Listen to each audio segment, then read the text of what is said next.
In the previous lecture, we have started to discuss the problem of crucial tests in general relativity. And you have learned that actually there are three important consequences of Einstein's relativistic theory of gravitation, which have been tested experimentally. And so, those are known as experimental or crucial tests in theory of relativity. Okay. What are actually those three important consequences of Einstein's theory of general relativity? Those are actually, the first one is the advance of perihelions of planets, which we have discussed in very detail in our previous lecture. Then you have seen the second one is the bending of light rays in gravitational field. And today we are going to see the discussion on this bending of light rays in gravitational field. The third one is the gravitational redshift of spectral lines, which we will discuss in our forthcoming lecture. Okay. So, in crucial tests in general relativity, our today's subject matter is to discuss the bending of light rays in gravitational field. Okay. In fact, according to the classical Newtonian theory of gravity, when light rays passes through a gravitational field or passage nearby any gravitating matter, there is no deflection in the path of the light rays.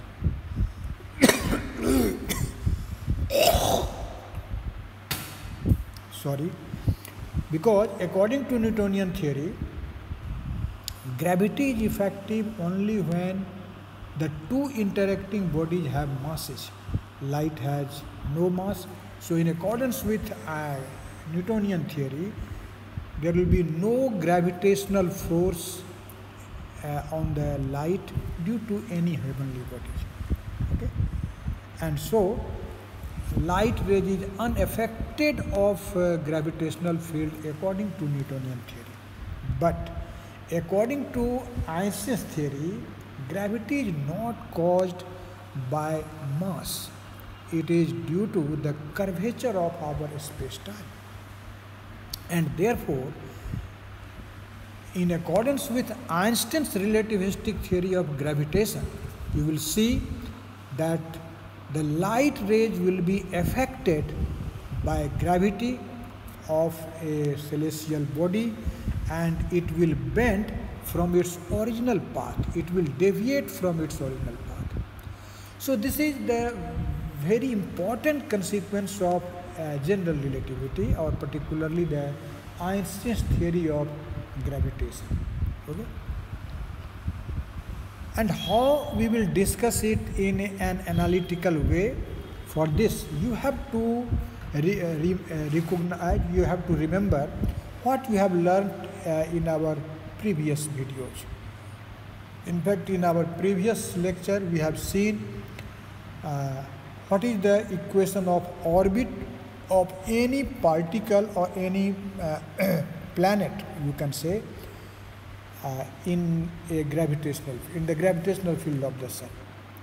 We have learned that the equation of orbit of a particle in the presence of a gravitating mass m is given by this particular equation. This particular equation, which I have mentioned here, you can see this is the equation of the orbit of any particle moving in a gravitational field. This equation reads as d2u by d phi square plus u equal to m over h square plus 3mu square. We have already learned this equation earlier. Okay? And here this h, which is actually angular momentum per unit mass, this is actually constant of motion for a particle moving in a central force field. This equals r square times d phi by ds. R square times d phi by ds. But you know, here ds is the proper time interval. And for path of a light ray, this ds will be equal to 0. Okay? And as you can see, if ds is 0, then what will be this h? See here, h is r square d phi by ds, and ds is 0 for the path of light ray. Therefore, for the path of light ray, this constant h becomes undefined. This is infinity. Okay? And if it is infinity, then this first term in RHS of the equation 1, which represents the equation of orbit of a planet or any particle moving in a gravitating field, then this term will vanish. This will be 0. Okay? So, for path of light ray in the neighborhood of a gravitating mass m, that will be governed by the differential equation given by d2u by d phi square plus u equal to 3mu square. This is the path of the trajectory of light ray. This is the equation of the trajectory of light ray, you can say, moving in a gravitational field. But we have learned in the previous video that this quantity 3mu square is very small, or you can say it is just a negligible quantity. And so in first approximation you can neglect this, and neglecting this term or taking this term equal to 0, you can find the solution of this equation 2, which is called actually that solution of this differential equation is actually called the complementary function. Actually, you know from the theory of differential equation that such a second order differential equation has actually two solutions.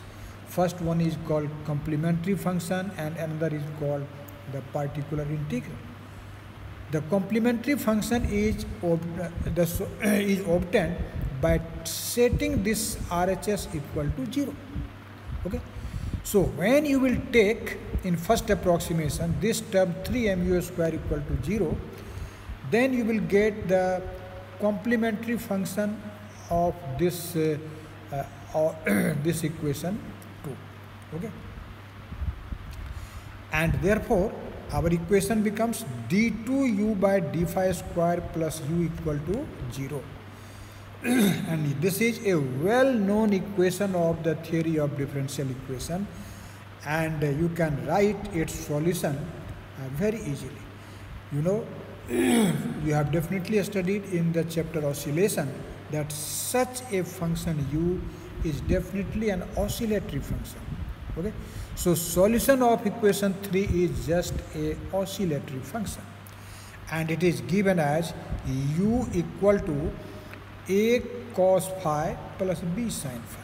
Here you know a and b are actually arbitrary constants, or you can say these are in fact the integration constants.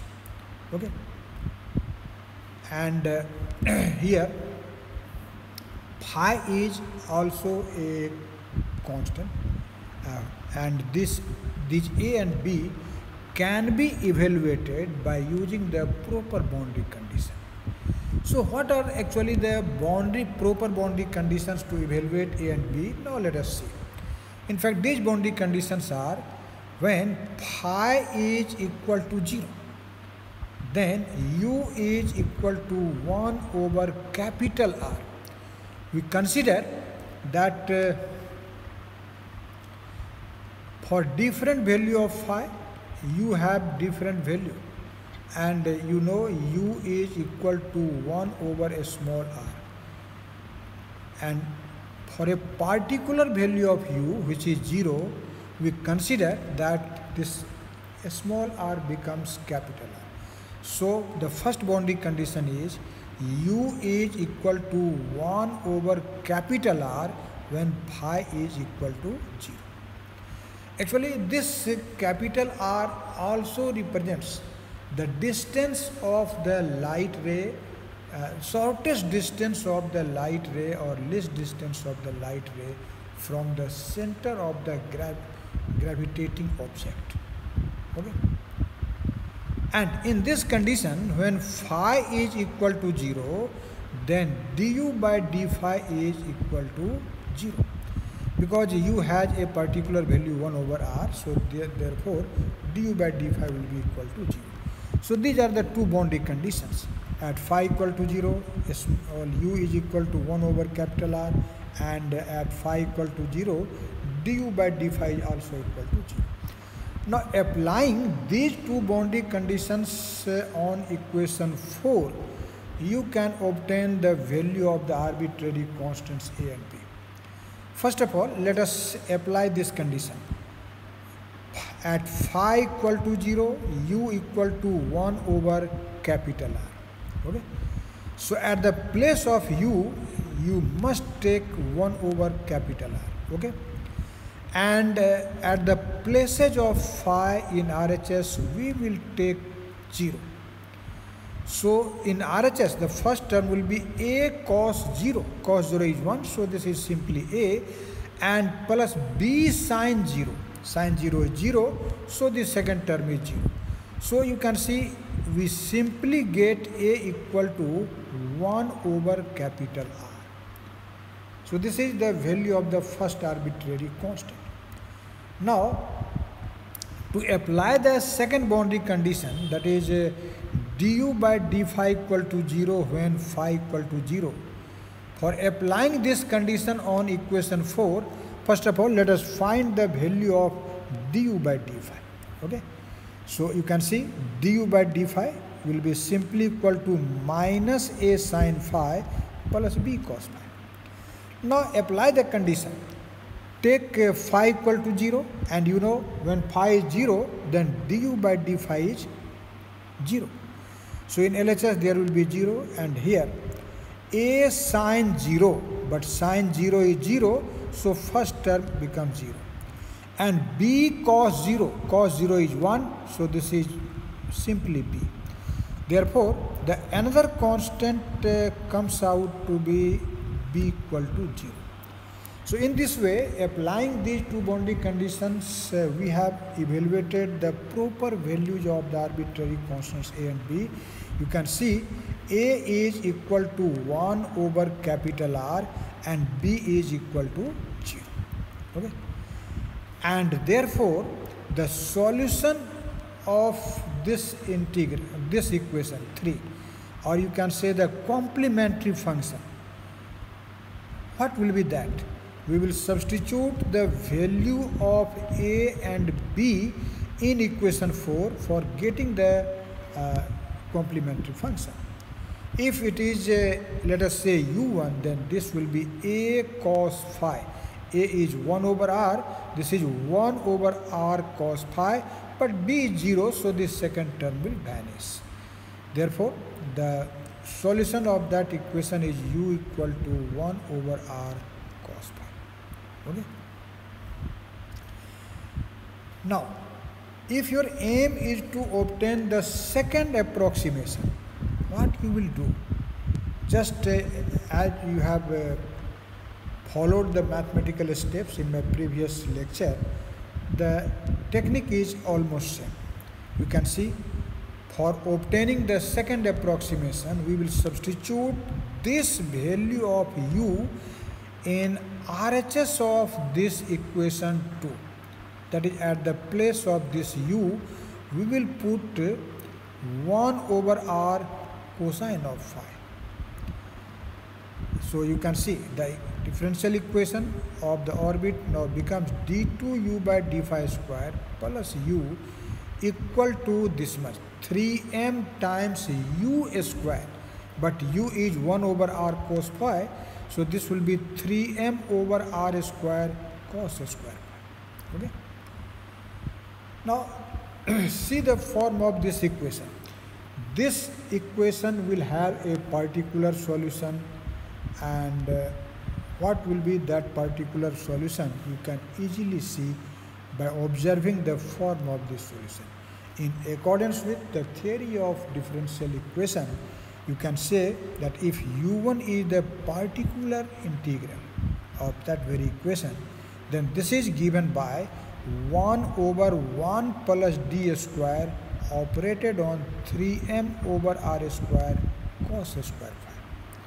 Here, this d is just equivalent to d phi. This is first order derivative with respect to phi. Okay. Now, 3m over r square is a constant factor, so it will be outside of the operator. And this operator 1 over 1 plus d square will be operated on this cos square phi. But from trigonometry, you know, cos square phi is equal to 1 plus cos 2 phi divided by 2. Okay? 1 plus cos 2 phi divided by 2.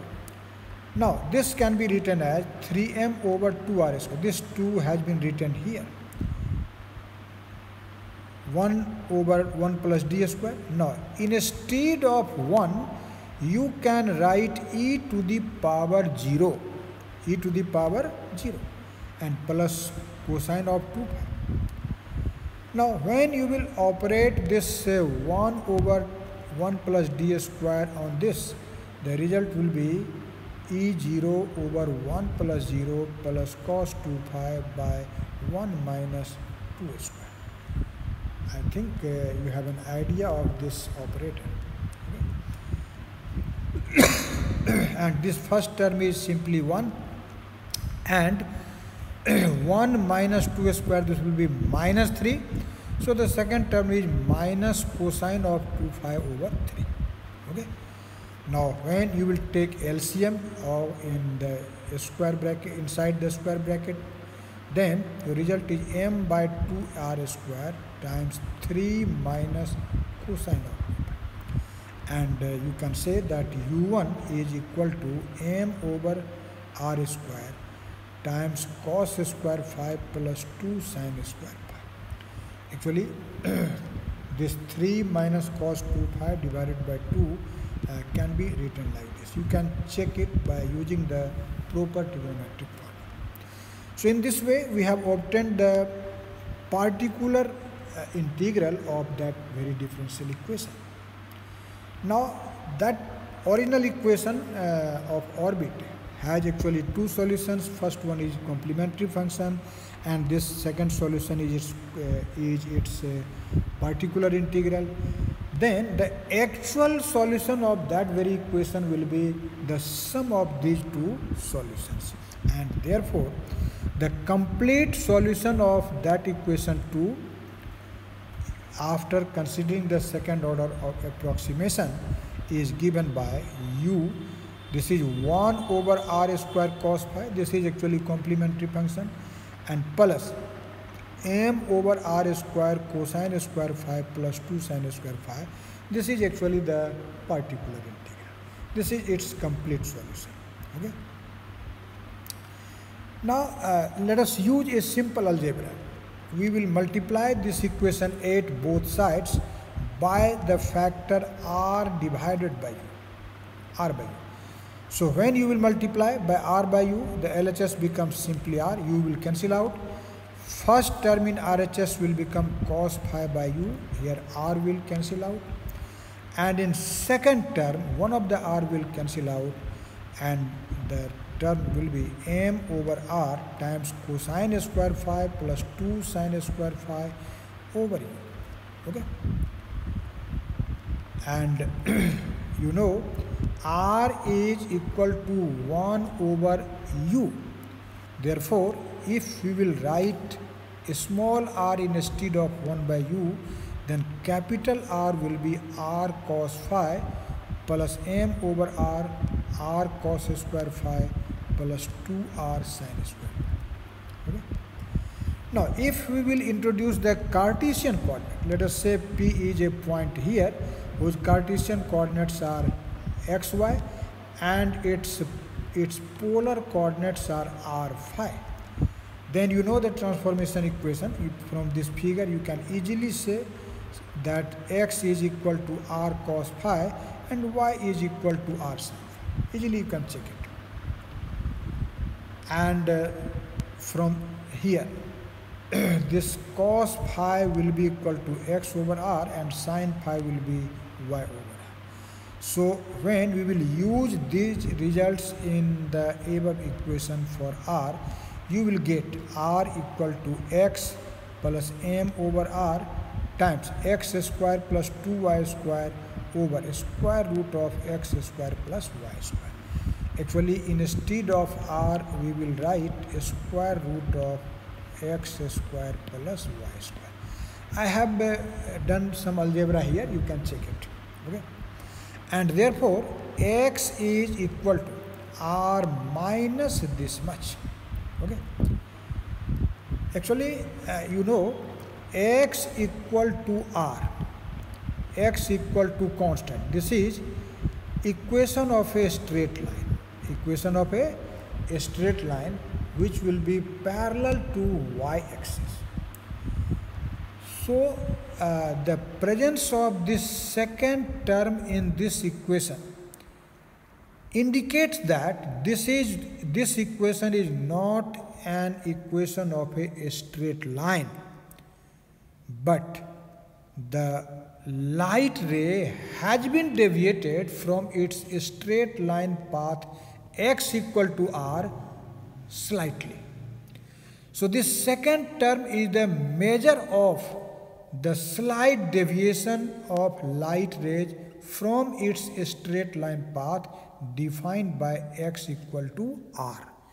X equal to r is the equation which represents a straight line, which represents the rectilinear path of the light ray.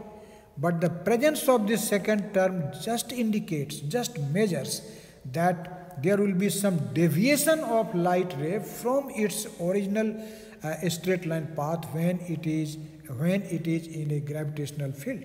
It is deviated by this much amount. Okay?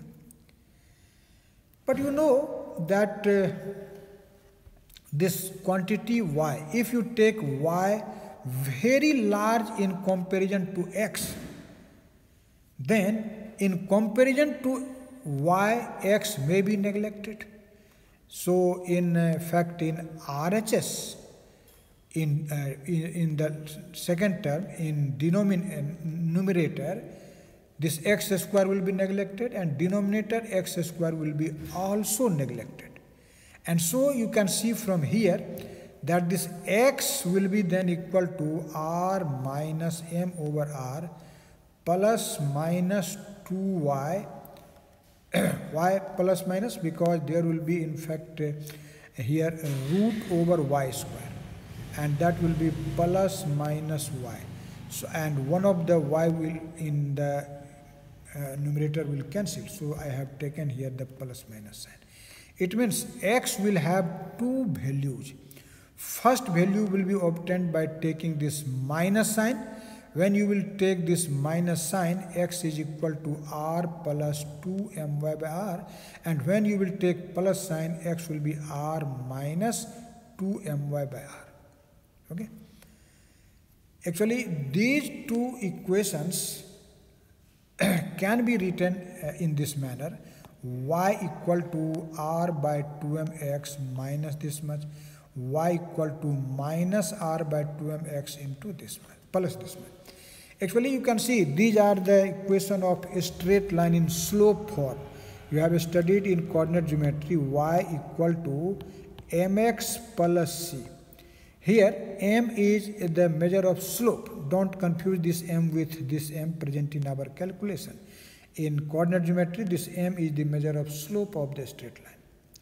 So, first equation represents a straight line whose slope is r by 2m and constant c is minus r by 2m. And the second equation, the slope of the straight line is minus r by 2m and constant c is plus r by 2m. Actually, these two equations represent the asymptotes of that curvilinear path of the straight line. So in fact, in general, the path of the light ray will become just a hyperbola, and these two equations, this and this, represents the equation of asymptotes of that hyperbola. Okay. Now the angle between the two asymptotes represents the deviation of light ray from its original path. As you can see in this figure, this is actually the path of the light ray, and this is first asymptote, this is second asymptote. The first asymptote represents the direction of the initial direction of light ray, and the second asymptote represents the final direction of light ray, and the angle between these two asymptotes alpha measures the deviation of light ray from its original direction or original path due to its interaction with the gravitational field of the gravitating matter, gravitating body. Okay. So from using the formula which we have studied in coordinate geometry, you can find the angle between those two straight lines. Actually, the angle between those two straight lines is given by m1 minus m2 and divided by 1 plus m1 into m2. Here m1 is the slope of the first straight line, m2 is the slope of the second straight line. You can see the slope of the first straight line is r by 2m, okay, and that of the second one is minus r by 2m. So substituting the values of the slopes of the two straight lines here, we get the tangent of the angle between two asymptotes is this much. Okay. But this deviation is very small. You will see later on by a proper example. And as alpha is very small, so tan alpha is almost equal to sin alpha, and that is almost equal to alpha. And therefore you can say alpha is equal to this much, 4mr by 4m square minus r square. Again, you know that this 4m square is also negligible in comparison to r square, and therefore neglecting that 4m square, alpha will be simply 4mr by r square. Or you can say that one of the r will cancel out, alpha is equal to 4m by r.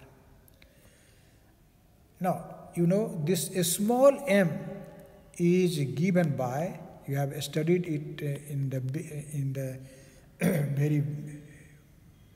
the previous video, that this small m is equal to gm divided by c square, gm divided by c square. Here g, you know, represents the universal gravitational constant. Capital M is the mass of a heavy celestial body like sun, moon, anything in the neighborhood of which the light is traveling. Okay. So the angle of deviation of the light ray from its original path is given by 4 gm by c squared times r, as I have shown here in this figure. This is the gravitating object, a heavier object having mass m, and its radius is r, and a light ray is passing in the neighborhood of it, and you can see the path of light ray is deviated. It is not a straight line, but it is deviated by angle alpha from its straight line trajectory. Now, as a proper example, let us take the example of a light ray passing, just grazing the surface of the sun. As you can see in this figure, I have shown here sun, and this is the light ray which passes just grazing the surface of the sun. Okay. So in this case, what will be the value of alpha? You can find it by substituting the data for the sun. You know, mass of the sun is given by 1.99 times 10 to the power 30 kg. Its radius is 6.97 times 10 to the power 8 meter. Speed of light, you know, is this much, and this is the value of universal gravitational constant. When you will substitute all these values in this equation number 11, then you get the value of alpha, which on simplification it is obtained as 8.36 into 10 to the power 6 radian, or you can say this is 1.75 second. You can see this is actually a very small angle by which a light ray is deviated when it passes just grazing the surface of the sun. As you can see in this figure, this angle is alpha, which is actually 1.75 second. Okay. But in scientific calculation, you know, a very little value, a very small value is also significant.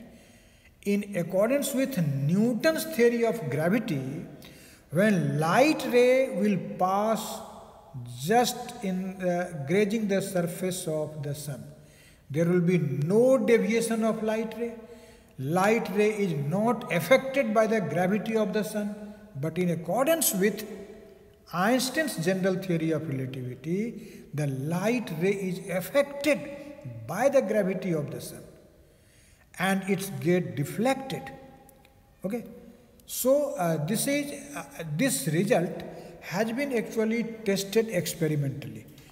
I have mentioned here that this implies that a light ray grazing the surface of the sun will be deflected by an angle 1.75 second of arc, which is the amount observed by astronomers during the total eclipses of the sun since year 1919, when the first measurement of the deflection of light was made. Okay? Thus, the theoretical prediction of the bending of light rays in the gravitational field agrees with the observations. Okay? And so, you can say that the Einstein's theory of gravity or gravitation, relativistic theory, predicts the bending of light ray in a gravitational field, and it has been also experimentally tested. Since it is experimentally verified, so we can say that Einstein's theory of gravitation is also experimentally correct. Okay. So this is all about the second consequence, that is bending of light rays in gravitational field, which is an experimental test for the Einstein's theory. Now finally, in our forthcoming lecture, we will discuss the redshift of spectral lines in gravitational field. Okay.